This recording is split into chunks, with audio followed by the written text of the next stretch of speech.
Isabelle Boireau-Gruet, directrice déléguée de l'Institut français du Sénégal à Saint-Louis. C'est la deuxième édition du FEF, le Forum exclusivement féminin. Donc la première édition a eu lieu l'année dernière avec beaucoup de succès. On a souhaité renouveler pour mettre en avant des initiatives des femmes leaders dans les domaines de la littérature, de l'entrepreneuriat et du digital. L'idée c'est d'inspirer vraiment les jeunes filles au Sénégal pour les inviter à se lancer dans leurs propres projets, de ne pas avoir peur, de pouvoir s'estimer elles-mêmes aussi et qu'elles puissent aussi développer leur potentiel. Donc ce matin, nous avons d'abord entendu Ken Bougoul, nous avons entendu le docteur Fatou Sow également, Jaili Amadou Amal, qui est le prix Goncourt 2020 des lycéens, qui nous ont parlé de leur engagement en littérature en tant que femmes et comment à travers le livre, elles peuvent également peut-être mettre le doigt sur des situations inégalitaires ou des situations où elles ont eu difficiles, qu'elles ont eu à traverser de souffrance en tant que femmes. Et dans un deuxième temps, on a pu accueillir des femmes au plateau qui sont dédiées à l'entrepreneuriat, comme Sophie Diallo, qui est la responsable du 3FPT. Nous avons également accueilli Émilie Julia, qui est une entrepreneure spécialiste du digital, et Mariam Tam, qui est la directrice du Centre culturel africain. Donc vous voulez à travers cette rencontre inciter les femmes vraiment à se lever, à ne pas rester cloîtrées dans le... On a abordé énormément de sujets. L'idée c'est pas de mettre les hommes et les femmes en opposition malgré le titre de l'événement qui est le forum exclusivement féminin, mais on a beaucoup aussi abordé la manière dont les femmes et les hommes peuvent travailler ensemble, plutôt dans le sens du partenariat pour pouvoir s'entraider, comment les femmes peuvent être également plus solidaires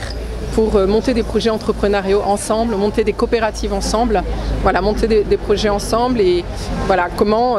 aussi en relevant l'estime de soi,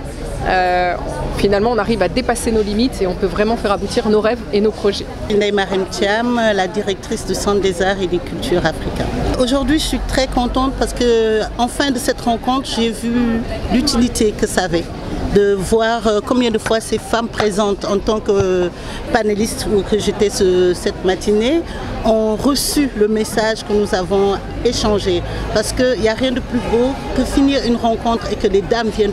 vers vous et vous disent vous nous permettez de nous libérer, vous nous permettez de prendre courage d'aller de l'avant dans la formation professionnelle, dans l'entrepreneuriat féminin et comment gérer sa vie et aussi comment pouvoir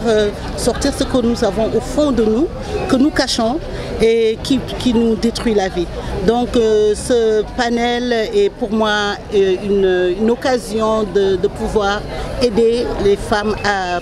pouvoir avoir un courage à aller de l'avant. Selon vous, les femmes ont un potentiel qu'il faut réveiller en elles? Les femmes ont toujours eu des potentiels, mais elles ont besoin de courage. Elles ont besoin qu'on leur tende la main, qu'on leur montre qu'elles ne sont pas seules dans leur situation, que ce qu'elles vivent, d'autres personnes qu'elles croient ne pas le vivent réellement. Et nous entendre nous exprimer, leur montrer quel est le modèle. On ne dit pas réussite parce que nous n'avons pas réussi. La réussite, je pense que ce serait quand on serait dans notre tombe. Mais de voir que nous qui leur donnons exemple, nous les inspirons à aller de l'avant, à pouvoir se surpasser et pareil comme ça. Et là, c'était ce message qu'on est venu faire passer, de pouvoir permettre aux gens d'entreprendre, de se réveiller, de pouvoir donner ce qu'ils ont le plus au fond d'eux. Voilà. Jangat buma am ci panel FEF bi mooy lan la ñu àndal jigéen ñi tey ñun ñi nga xamante ne ñoo toogoon ci kanam nekk panélistes yi mooy jox leen courage wan leen ne ñoom it mun nañ arrivé ci lu ñu nekk di def mooy pouvoir avoir le courage ci li nga nekk domaine d'activité bi nga nekk xool yan outils ñoo fi nekk pour que nga mun a aller de l'avant ba pare gëm sa bopp tamit jigéen ñi am courage yu exprimer wu parce que tey ci suñu société il faut am na yu bëri yoo xamante dañ ko war a démystifier te jigéen ñi dañoo ragal par rapport à la religion par rapport à la manière de vivre alors qu'elles sont en train de vivre des injustices, elles sont en train de vivre des abus, elles sont en train de ñu ngi dund ay injustices ak ay abus yoo xamante ni il faut que ñu mën a exprimer wu pour aller de l'avant. Donc rencontre yu mel nii dafa permettre à ce que ñu mën a exprimer wu génne lu nekk suñu xol ba pare gis yoon yu état bi teg yoon yu jigéen ñi teg pour mën a àndandoo dem ci kanam réussir sa vie ci li nga bëgg. beneen bi tamit droit à la parole mooy mu am kàddu am kàddu mën a génne lu nekk ci yow mën a avancer mën a faj sa bopp donc loolu moo doon sens rencontre bi te réussite la pour man parce que ba ñu paree panel bi gis nañ combien de fois jigéen ñi ñëw nañ kontaan nañ te on a eu des témoignages am nañ ay témoignages yoo xamante ni wane na ne on a atteint le but de cette rencontre ce matin. Je remercie le Centre culturel français bu baax parce que ñoom ñoo ñu offrir panel bi te tamit di xool prochainement lan la ñu ci gën a mën a def avec le Centre des arts et des cultures que je dirige pour yokk ci.